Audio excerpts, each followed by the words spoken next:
Admiral Zex Thara of the Galactic Alliance watched in growing despair as another of her dreadnoughts exploded in brilliant fire against the star-filled void. The Karath Dominion's assault fleet had been systematically destroying her forces for the past 6 hours, and despite fielding the most advanced technology the Alliance possessed, her fleet was losing badly. "Casualties?"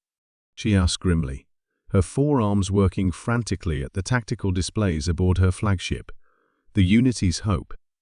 17 ships destroyed, 23 critically damaged, reported Commander Vexkar, his crystalline form flickering with stress patterns. "The Karath vessels are using some kind of adaptive shielding.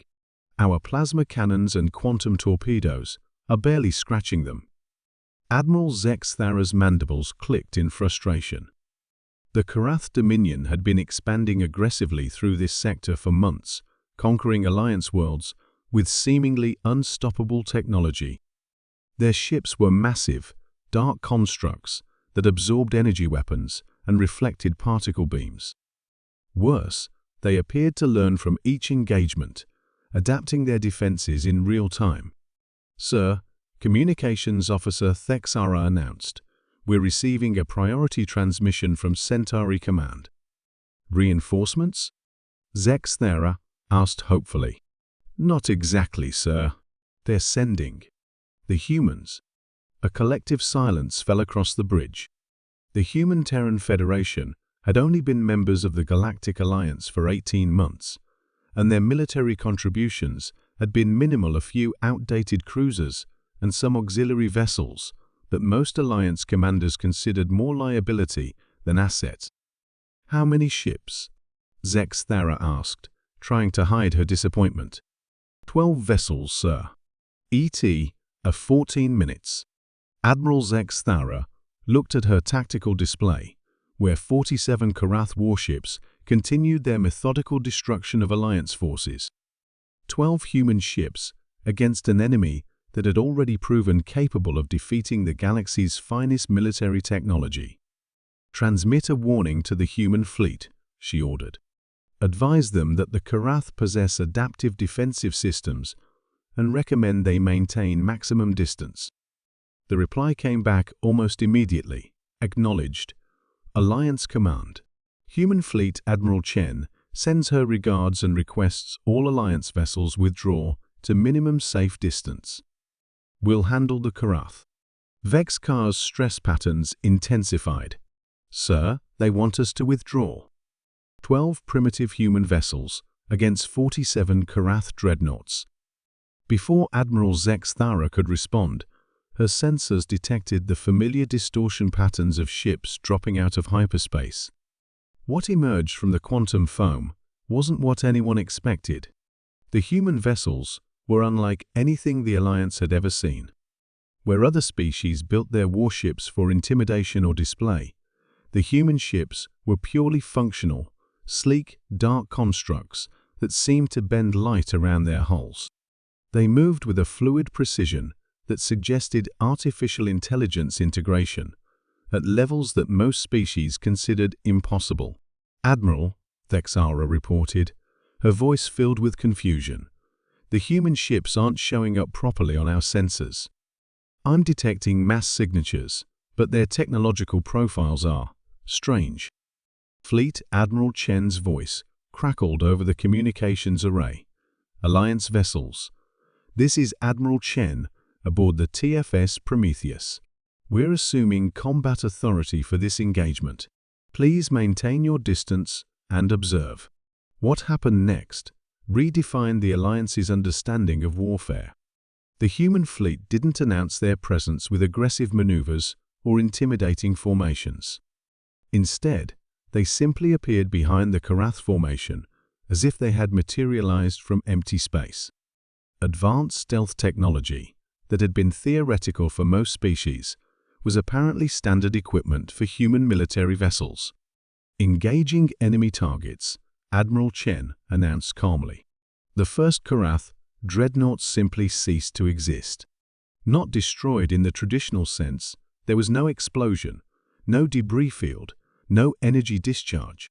One moment it was there, a massive dark shape bristling with weapons, and the next moment there was empty space where it had been. What just happened? Commander Vexkar demanded, staring at his instruments in disbelief. A second Karath vessel vanished. Then a third. The pattern continued with mechanical precision every 15 seconds. Another enemy ship disappeared from existence. "Admiral," Vexkar reported, her voice trembling, "I am detecting quantum signatures consistent with matter displacement. The humans appear to be using some form of reality manipulation technology." Admiral Zexthara watched in stunned fascination as the human fleet methodically erased the Karath forces from existence. The adaptive shielding that had proven immune to Alliance weapons had no effect whatsoever against weapons that operated outside conventional physics. "Karath command vessel attempting to retreat," reported the tactical officer. "Negative," came Admiral Chen's voice. "No survivors. No retreat. No witnesses." The largest Karath dreadnought, a massive command ship that had been coordinating the entire assault, vanished in the same instant manner as the others. Within 7 minutes of the human fleet's arrival, 47 enemy vessels had been completely eliminated. The silence that followed was absolute. "Alliance command, this is Admiral Chen," the human commander reported in the same calm tone she had used throughout the engagement. "Hostile forces have been neutralized. Sector is secure. We're transmitting detailed tactical data for your review." Admiral Zexthara found her voice first.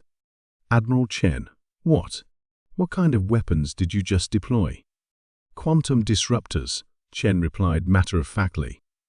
"They create localized reality distortions that displace matter into parallel dimensions. Standard equipment for Terran Defense Force vessels operating in hostile territory." The implications hit the Alliance commanders like a physical blow. Technology that existed only in theoretical papers was standard equipment for human forces.